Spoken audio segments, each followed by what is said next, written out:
This is Euclid Book 7, proposition number 27. Boy, this gets interesting. If two numbers be prime to one another, and each by multiplying itself makes a certain number, the products will be prime to one another. And if the original numbers by multiplying the products make certain numbers, the latter will also be prime to one another. And this is always the case with extremes. Okay. Here's your diagram.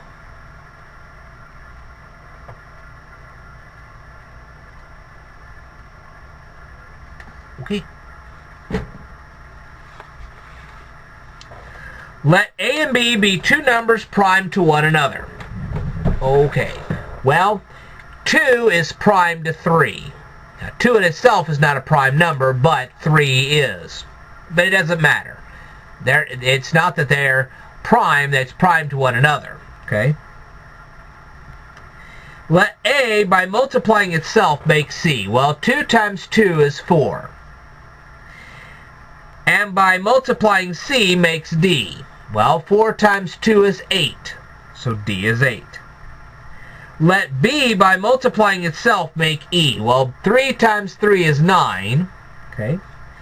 And by multiplying E, make F. Well, 3 times 9 is 27. So F is 27.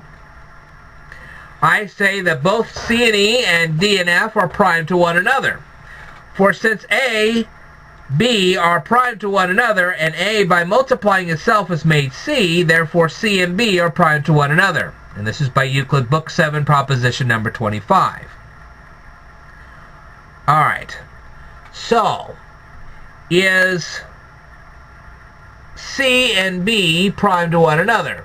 Well, yes, because 4 is prime to 3. There is a number that will divide 4, but not divide 3. Okay. Since then C and B are prime to one another, and B by multiplying itself is made E, therefore C and E are prime to one another. And this is also by Euclid Book 7, proposition number 25. Now, is C prime to E? 4 is definitely prime to 9. Okay? There are numbers that will divide 4. There are numbers that divide 9, but there is no number that will divide 4 and 9. That's the key. Again, since A and B are prime to one another, which 2 is of course prime to 3, and B by multiplying itself is made E, which of course 3 times 3 is 9.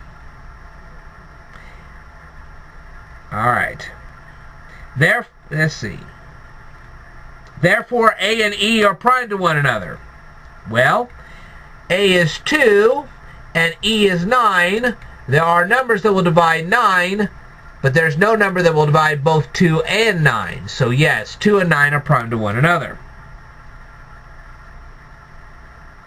Since then, the two numbers A and C are prime to the two numbers B and E, both to each.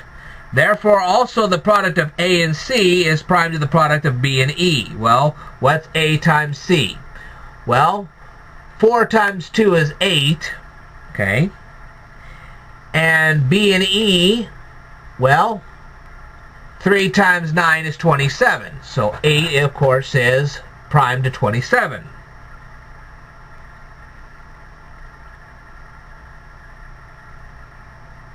And this is by Euclid Book 7, proposition number 26, which was our last proof. And the product of AC is D, and the product of BE is F.